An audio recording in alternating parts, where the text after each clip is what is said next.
Hello, I'm Waqar Rizvi, and this is Scope. In news coming out of Germany, a number of bomb threats have been made at a number of mosques across the country, and especially at Cologne's Central Mosque, which is the largest mosque there in that European country. The country's leading Muslim associations right now want permanent police protection at some of these mosques, as has been requested by a number of them, though the Interior Minister has said that that would be provided on a case-by-case basis, something that the Muslim community, or at least some of the Muslim community, are not happy with. This obviously comes on the heels of a recent attack by a right-wing extremist on an Eritrean man in a town in Germany itself, and just an overall picture of how negative views are not just about Muslims, because there is that recent poll which says that Germans, 1 out of 5 Germans, think negatively of Muslims, but overall just about immigration and migration policies as such. As we know, of course, Angela Merkel was quite criticized about allowing a significant number of migrants into the country, especially since the migrant crisis began vis-a-vis Europe. Let's discuss all of that a bit further. We're joined now by Shamil, who is the editor at Deutsche Welle English. He's joining us now from Bonn in Germany. We're also joined by Wafa Albadry, who is an expert in foreign affairs and immigration issues, and she's joining us now from Berlin. Wafa and Shamil, thank you both for joining us. Wafa, I'd like to start with you, if I may. What are your thoughts about these bomb threats being issued to these mosques? They have been increasing since a while. Actually, it started to be more and more since 2013 with the wave of the immigrants or the refugees coming into Germany. And the reactions on it, I think from my point of view, they were not enough from the government. And that's why it's keeping an increase. One thing that when you say about the Interior Minister of Germany, who said that they will see if they would provide more protection case by case, he himself, in the beginning of this year, he said when he was asked about whether Islam is belonging to Germany, he said, no, it's not. So it's about the mentality also of the politicians, and it's about the political will of providing this protection. The Interior Minister, Mr. Seehofer, is not believing himself as an Interior Minister that Islam, which is and Muslims are the biggest minority in Germany. He doesn't believe that they are belonging to Germany. Then how he would provide them protection. What do you think at this point in time needs to happen, Wafa, when it comes to the negative view that even Germans right now have about Muslims? Because the Friedrich Ebert Foundation just released a study, I believe, recently, and that shows, again, 1 in 5 Germans' negative views on Muslims. That's certainly disturbing as well, isn't it? It is disturbing, and let's say these studies have been made all over Germany. And when we look to the demographics of Muslims living in Germany, they mostly live in cities. It's very rare to find Muslims living in the countryside or working in farming or so on. And when they conduct a study, they conduct it, of course, in the whole Germany. There are the people living outside of the big cities. They don't really get a direct contact with Muslims. They don't know exactly how Muslims are living. So and they ask them, or they demand all the time for integrations of Muslims into the society, but no one asks about the counter-integration, about the Germans knowing exactly who are the Muslims, how they are living, what are the practices. The only stereotype spread about the Muslims is only through the news, and of course the news, as we all know, are focusing on the bad sides and focusing on the negative sides. And those who are living outside of the big cities and don't have direct contact with Muslims would just believe that Muslims are aggressive, or Muslims are belonging to terrorist groups and so on and so forth, or Muslims are just a very extreme, very close on themselves and so on. So I believe it has a root and it needs integration in both sides or space integration to let the people of Germany understand what are the Muslims, and then it will start to reduce this culture of being against Muslims. Okay, so Shamil is back with us. Shamil, whatever your thoughts are, firstly, of course, about politicians' role in all of this, in addressing any threats that the Muslim community face at this point in time and have in the past. The Interior Minister's statements, of course, in the past have been worrying when it comes to Islam in Germany. What are your thoughts about that? Well, I agree that the attacks have increased on Muslims. It's true. And the government acknowledges that the government figures actually say that over 1,000 Islamophobic crimes were recorded and 239 mosques were attacked in 2017. So it is true the attacks have increased, but the attacks have also increased on Jews as well and synagogues.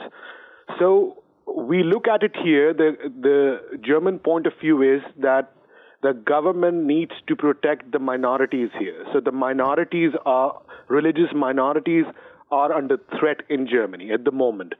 So a lot of Jewish organizations have also complained that anti-Semite attacks have spiked in Germany, and the government needs to do something about it.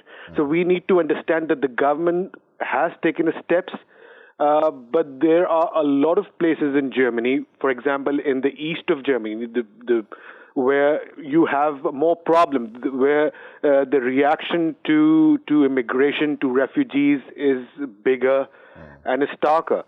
So we need to look at it, I believe, in the sense that the authorities are worried about and receiving a lot of complaints about a higher number of attacks on religious minorities in Germany. Shamil, on this statistic that the Friedrich Ebert Foundation, if I'm pronouncing that correctly, it released about 1 in 5 Germans having negative opinions about Muslims.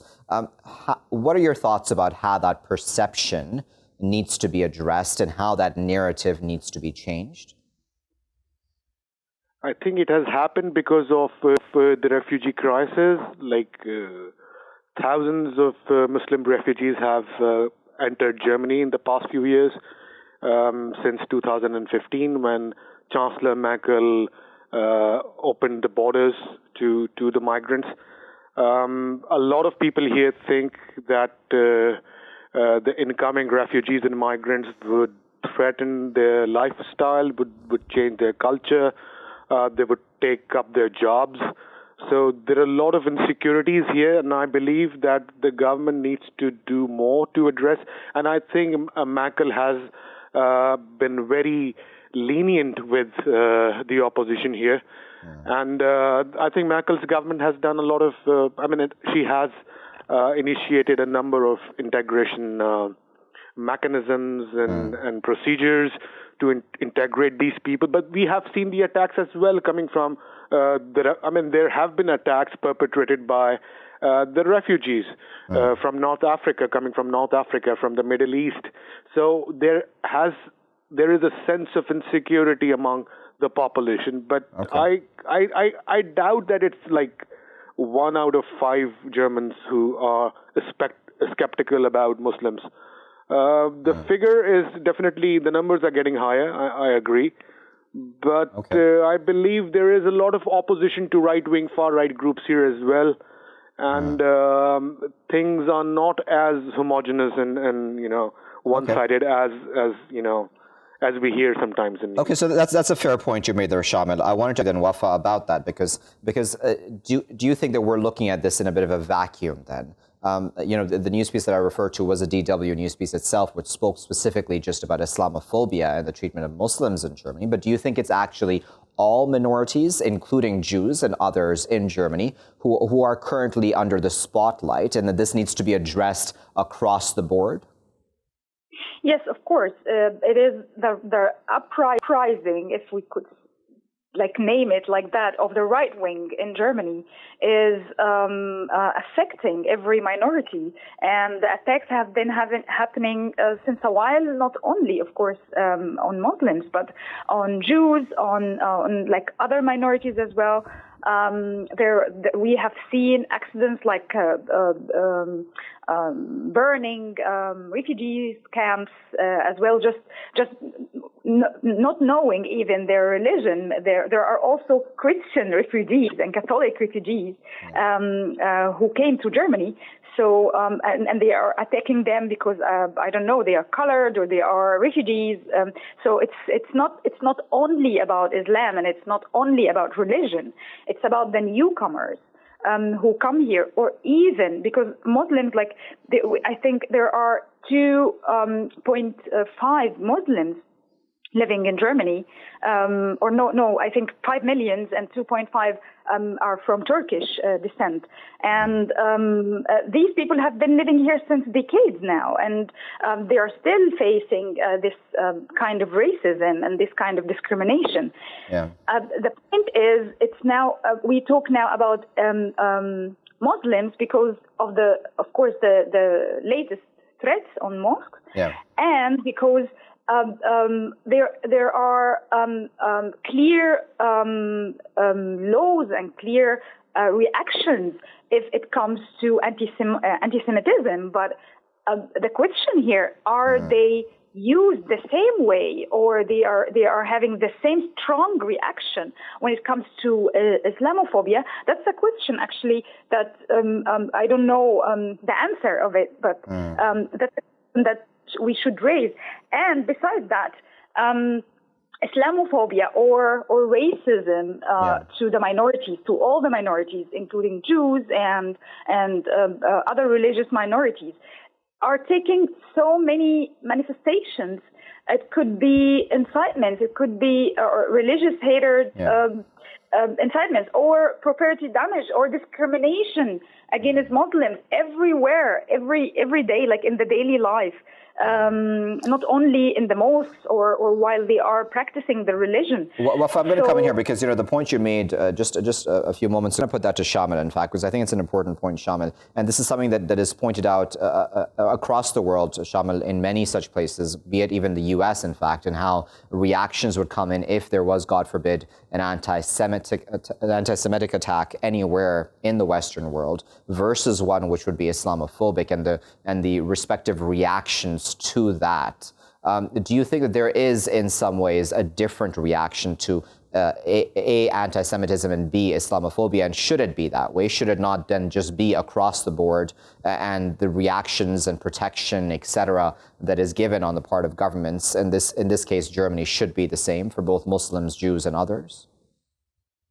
Well, I would say it is not a quantitative study, first of all. And you have to understand that Germany has a history. I mean, the history which forces the country to take steps that, any neo-Nazi organization should not be allowed to operate in this country because of its history, because of its past. It's a different thing with Muslims. I would not agree that attacks on mosques and Muslims are kind of downplayed, and attacks on synagogues and Jews are overplayed. I think you have to look at the situation in a way that you need to understand the history of a country. But then, Shamil, with due respect, and just because we're running out of time, I do apologize for interrupting you. We're just running out of time, so just in under a minute, if you can. Bomb threats towards mosques is certainly not a small matter, right? We're not just talking about individual attacks here, although those, of course, are very important as well. But a bomb threat towards several mosques, and this becoming a regular pattern, that is worrying, is it not? It is, and you see that Deutsche Welle has published a pretty main article on this. Yes. So German media is highlighting these issues. What I'm saying that it is not that they are completely downplayed. The media here is highlighting these issues, and there are organizations that are vehemently opposed to the far right, sentiment here. And there are rallies like against Pegida and all these anti-Muslim, anti-refugee organizations. You have thousands and thousands of people coming to the street and protesting against this kind of situation. So what I'm saying, there is also a resistance to attacks on religious minorities, and there are liberal progressive organizations in Germany that are working against these trends. We need to take a look at these accounts as well. And I believe what media in the Muslim majority countries like to highlight is just one aspect of the story. That's my concern.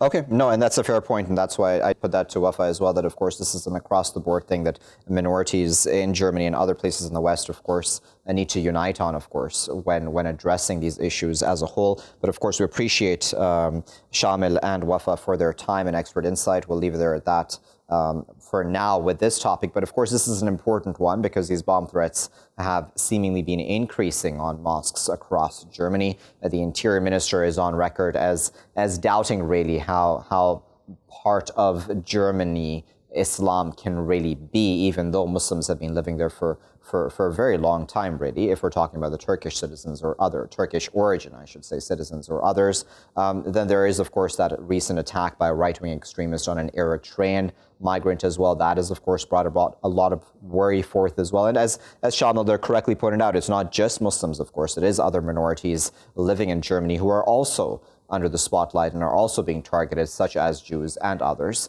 And that is, of course, all unacceptable in any form. And that requires, of course, minorities to unite at some level and pressure the government to do something to protect them all. We'll keep a close eye on that here in Scope. I'll be back, though, after a break with our next segment. Thank you very much for staying with us here in Scope, viewers. We're going to discuss in this segment Iran. And of course, there's a lot of developments regarding Iran, as of course is expected. President Rouhani seemingly again, that's the key word here, has suggested that if the UK were to release the Iranian tanker, which it essentially took over off the coast of Gibraltar, that his country would then return possibly the UK or the British flagged vessel that it has seized, even though Iran's argument in this, and that is key to remember, is that the UK vessel acted illegally, the captain and team, I should say, actually, correctly, acted illegally, and therefore Iran's seizure of that ship was legal under international law. There is obviously also other talk by Mike Pompeo saying that he was in fact, and he is in fact, willing to even go to Iran to talk to the Iranian people. That came out in a recent interview he had with Bloomberg TV. And then, of course, there is this concern on the part of Iran about this talk of escorts of UK ships or other ships through the Strait of Hormuz. Iran's saying that, listen, if you're going to have proposals for a European escort or Strait of Hormuz, in a Strait of Hormuz, and I'm quoting here a military advisor to Ayatollah Khamenei, he said the equation in the Strait of Hormuz is that either everyone enjoys full security or no one does. And that's, of course, a very important warning on the part of that military advisor to Ayatollah Khamenei. Let's discuss this a bit further. We're joined now by Farhang Jahanpour, who is a part-time tutor at the Department of Continuing Education, Kellogg College at University of Oxford. He's joining us now from London. We're also joined by Sirous Amerian, who is a tutor and guest lecturer at the Centre for Defence and Security Studies at Massey University in New Zealand, and he's joining us now from Palmerston North in New Zealand. Sirous and Farhang, thank you both for joining us. Farhang, I'd like to start with you firstly. Do you think that it would be fair if Iran were to essentially swap, get into a swap deal for the UK tanker for the Iranian vessel that has been seized? As you mentioned in your introduction, each side, of course, has a different account of what happened. Yeah. The British maintain that the Iranian tanker was taking some 2 million barrels of oil through Gibraltar, Jabal Tariq, to Syria. Of course, there are a number of problems with that. Number one is that the European sanctions do not apply to a non-European member. The second problem is Iran has said it was not going to Syria, but because they are under sanctions, they are not going to say where it was going. The third problem, of course, is that it has become now quite clear that the tanker was being covered by American forces all the way, and they tipped the British people, and they, of course, had to send Marine from Britain to go to what seems to be the Spanish water, at least complicated waters of Gibraltar, to take it. So as far as Iranians are concerned, this was a very hostile act against Iran and in collusion with the United States.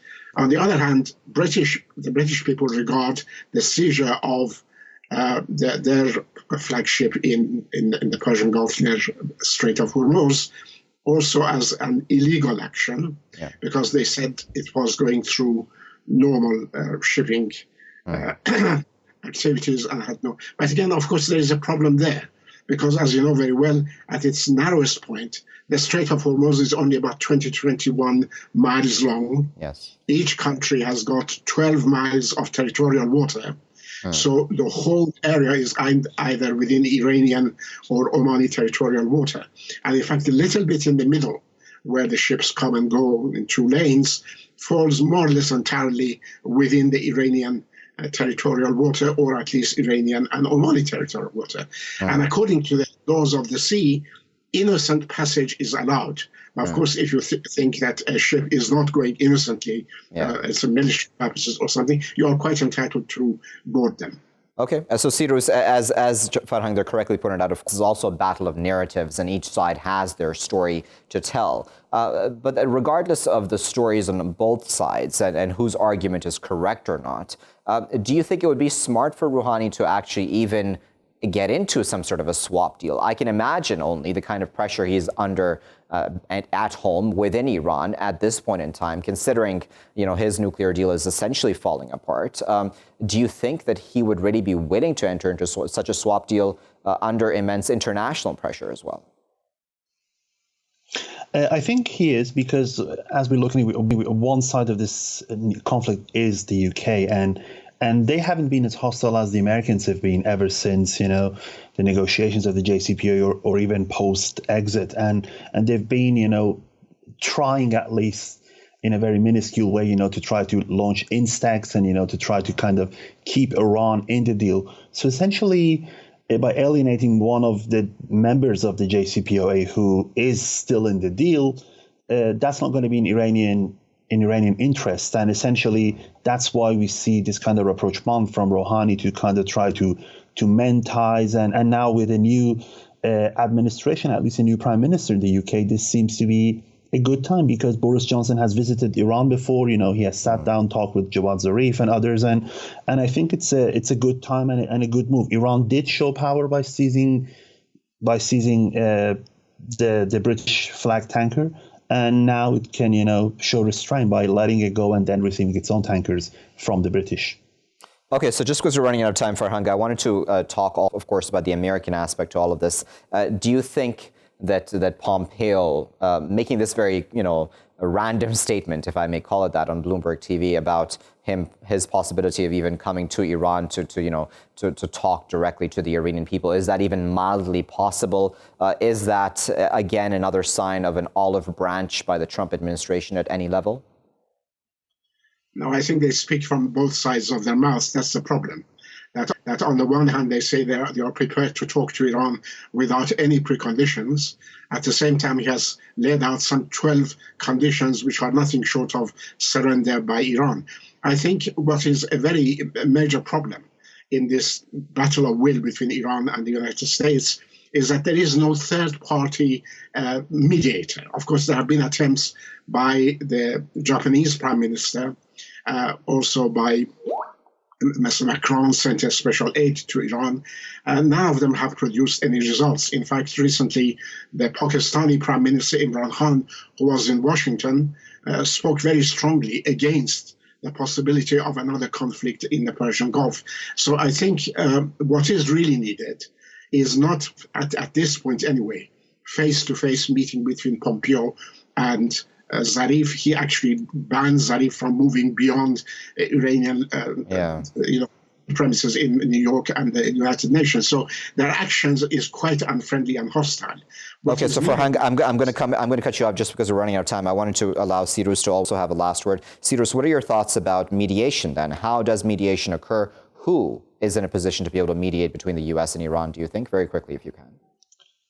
Yeah, I think I said previously in this show that Japan could have been a good mediator, but essentially American actions are in a way that, no mediator other than God himself would be able to mediate between the US and Americans. And the best person is actually Americans themselves. If they just move back from their claims, maybe a notch, a small step, it would give Iranians, this notion that their self-respect has been preserved, and now it's time to move ahead with negotiations. But with, the declarations that Professor made, like the 12 notes that Pompeo said, essentially it's blocking any actions, of peace. That shows that they're not serious about negotiations. Very well. We'll leave there as our final word. But of course, we appreciate both of your time, insight, and analysis. Of course, that was Farhang and Sirous speaking to us there on this topic. And, it's important, viewers, because whether or not Rouhani's words will actually be picked up by the rest of the Iranian establishment, we'll have to wait and see, of course, because the Iranians have made it a point to say, from their point of view, at least, from their side, that their seizure of this UK-flagged vessel was completely legal, that its team and its crew members were the ones who acted in an illegal fashion. Then, of course, we have Pompeo's random statement about coming to Iran and possibly speaking to the Iranian people. Does that even actually hold any weight in any way or shape or form, considering, as Farhang correctly pointed out, Foreign Minister Zarif, I should say, was limited in New York within his movements. And in fact, all Iranian staff at the UN now are very limited.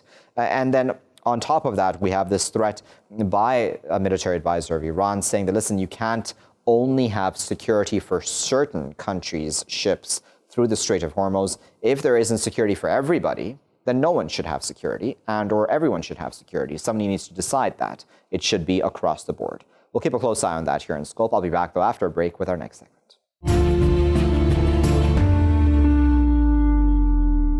Thank you for staying with us here in Scope, viewers. Well, Mueller's testimony in front of, as part of 2 hearings that took place in the United States have been described as essentially underwhelming, haven't they? He kept going back to his report, which he'd released about possible collusion between the Trump campaign and Russia, saying that he did not exonerate Donald Trump of obstruction of justice, but of course just kept repeating essentially the findings that have already come out in that report. If the Democrats were hoping for something more, they didn't get it. The Republicans still finding that they have been vindicated, that President Trump has been vindicated in some way. The partisan bickering continues about that issue. To discuss that all a bit further, we're now joined by Leary, who is a political analyst. He's at University College Dublin. He's joining us now from Dublin itself. We're also joined by Nicholas Mucerino, who is an international affairs analyst. He has a focus on the former Soviet Union and the Middle East. He is currently in Prague, and he's joining us from there. Nicholas and Ross, thank you both for joining us. I'd like to start with you, if I may, Nicholas. What do you make of Mueller's hearing? Quite underwhelming, wasn't it? Thank you again for having me, Waqar. In terms of Mr. Mueller's testimony, I do think that the reason why it came across as a bit underwhelming is in part because of the stakes that were placed on it, where the Democrats were hoping for a very silver bullet to use to launch impeachment proceedings, while the Republicans, they were looking in the opposite direction. They were looking for a way to discredit the special counsel, whether it's attacking his age, his memory, or his credibility based on the composition of his team.